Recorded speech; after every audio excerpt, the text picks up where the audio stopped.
பரிசுத்த வேதாகமம் புதிய ஏற்பாடு பிலிப்பியர் 3ஆம் அதிகாரம். எதிரிகள் குறித்து எச்சரிக்கை, மீட்புக்கு வழி.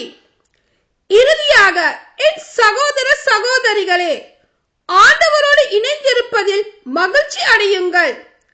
எழுதியதே மீண்டும் எழுதுவது எனக்கு தொல்லையாய் இல்லை, உங்கள் நன்மைக்காகவே எழுதுகிறேன்.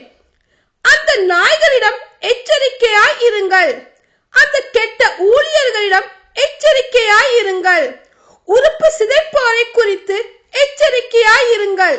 ஏனெனில் உடலை சார்ந்தவற்றில் உறுதியான நம்பிக்கை கொள்ளாமல் கடவுளின் ஆவிக்கேற்ப வழிபட்டு கிறிஸ்து இயேசுவை பெருமைப்படுத்தும் நாமே உண்மையான விருத்த சேதம் செய்து கொண்டவர்கள். உடலை சார்ந்தவற்றில் உறுதியான நம்பிக்கை வைக்க வேண்டுமானால் நானும் வைக்கலாம். உடலை சார்ந்தவற்றில் உறுதியான நம்பிக்கை கொள்ள முடியும் என யாராவது நினைத்தால் அவரை விட மிகுதியாக நானும் நம்பிக்கை கொள்ள முடியும்.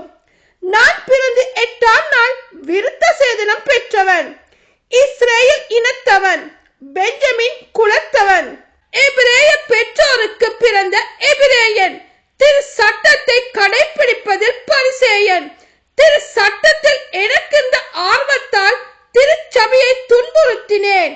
திரு சட்டத்தின் அடிப்படையிலான நீதி நெறியை பொறுத்தமட்டில் குற்றமற்றவனாய் இருந்தேன். ஆனால் எனக்கு ஆதாயமான இவை அனைத்தும் கிறிஸ்துவின் பொருட்டு இழப்பு என கருதினேன். உண்மையில் என்னை பொறுத்த மட்டில் என் ஆண்டவராம் கிறிஸ்து இயேசுவை பற்றி அறிவே நான் பெறும் ஒப்பற்ற செல்வம். இதன் பொருட்டு மற்ற எல்லாவற்றையும் இழப்பாக கருதுகிறேன். அவர் பொருட்டு நான் அனைத்தையும் இழந்து விட்டேன். கிறிஸ்துவை ஆதாயமாக்கிக் கொள்ள எல்லாவற்றையும் குப்பையாக கருதுகிறேன். கிறிஸ்துவோடு இணைந்திருப்பதற்காகத்தான் நான் இவ்வாறு கருதுகிறேன். திரு சட்டத்தின் அடிப்படையில் நான் கடவுளுக்கு ஏற்புடையவனாக இயலாது. கிறிஸ்துவின் மீது கொண்டுள்ள நம்பிக்கையால் தான் அவருக்கு நான் ஏற்புடையவன் ஆக முடியும். இந்த ஏற்புடைமை கடவுளிடமிருந்து வருவது, நம் நம்பிக்கையை அடிப்படையாக கொண்டது. கிறிஸ்துவையும் அவர் தம் உயிர் தெழுதலின் வல்லமையையும் அறியவும் அவருடைய துன்பங்களில் பங்கேற்று சாவில் அவரை ஒத்திருக்கவும் விரும்புகிறேன். அப்பொழுது தான் நானும் இறந்தோருடன் உயிர் தெழ இயலும். இலக்கை நோக்கி ஓடுதல். நான் இவற்றை ஏற்கனவே அடைந்து விட்டேன் என்றோ நிறைவு எய்து விட்டேன் என்றோ சொல்வதற்கில்லை.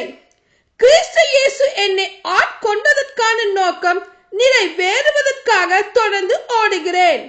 அன்பர்களே, இந்நோக்கம் நிறைவேறி விட்டது என நான் எண்ணவில்லை.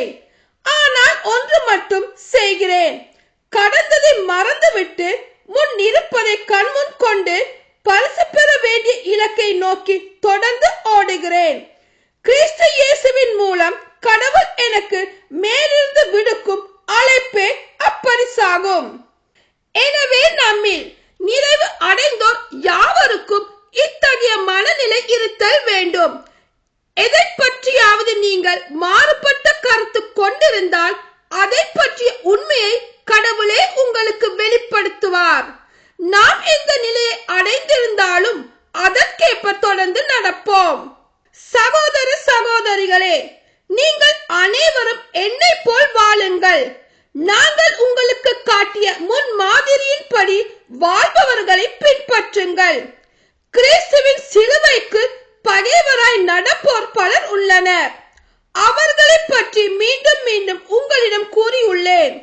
இப்போதும் கண்ணீரோடு சொல்லுகிறேன்.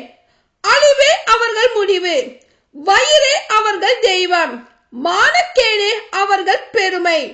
அவர்கள் எண்ணுவதெல்லாம் மண்ணுலகை சார்ந்தவை பற்றியே. நமக்கோ விண்ணகமே தாய்நாடு.